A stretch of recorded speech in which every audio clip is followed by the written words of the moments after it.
आने वाले एपिसोड में कहानी एक बड़े मोड़ पर पहुंचती है जब तुलसी को आखिरकार नो के प्यार का सच पता चल जाता है। परी की शादी के लिए शांतिनिकेतन में सब तैयार था।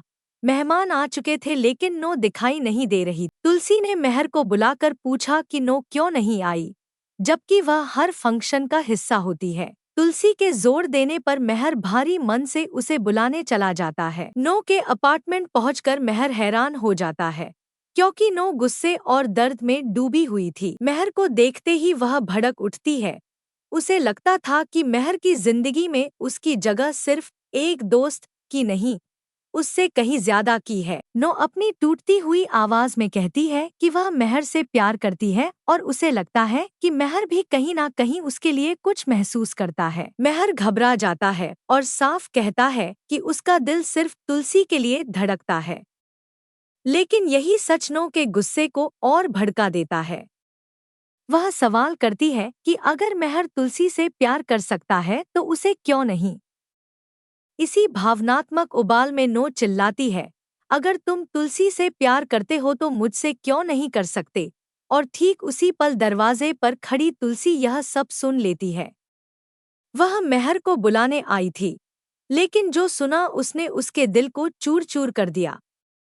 अंदर आते ही तुलसी की आंखों में दर्द साफ दिख रहा था। उसने नो से कहा कि उसने उसे हमेशा अपने परिवार की एक अच्छी दोस्त समझा था, लेकिन उसने उसकी दोस्ती और विश्वास दोनों को तोड़ दिया। नो के पास कोई जवाब नहीं था और मेहर शर्म से सिर झुका लेता है। उधर दूसरी तरफ वीरानी परिवार में एक और खतरा मंडरा रहा है। परी की शादी की तैयारियों के बीच रणविजय अपनी असली चालें चल रहा था। अंगद ने उसकी खतरनाक बातचीत सुन ली, जिसमें वह कह रहा था कि शादी उसके लिए सिर्फ पहला कदम है, उसका असली मकसद वीरानी परिवार की संपत्ति हथियाना है।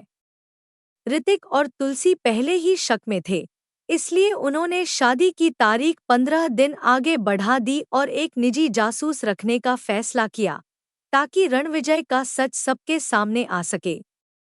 इसी बीच रमन के गलत मजाकों से मेहर परेशान हो जाता है और नो और मेहर के बीच बढ़ती दूरी भी सबकी नजरों से छिप नहीं पाती। अंगद नई नौकरी शुरू करता है, लेकिन उसकी किस्मत उसे एक और मुश्किल में डाल देती है। रणविजय उस पर फोन चोरी का झूठा इल्जाम लगा देता है, लेकिन मेहर अंगद पर विश्वास दिखाकर रणविजय की पहली चाल को नाकाम कर देता है। तुलसी अपनी परंपराओं के अनुसार नो को पूजा के लिए घर बुलाती है, लेकिन यह सिर्फ पूजा का न्योता नहीं, बल्कि सच का सामना करने का समय था। इसी बीच रमन भी नो की सुरक्षा के लिए उसके पीछे एक जासूस लगा देता है, जबकि रणविजय अपनी अलग साजिशें बुन रहा था। परिवार के भीतर छिपे रहस्य, नो और मेहर का उलझा रिश्ता और रणविजय की चालें, सब मिलकर वीरानी परिवार में एक तूफान लेकर आने वाले हैं।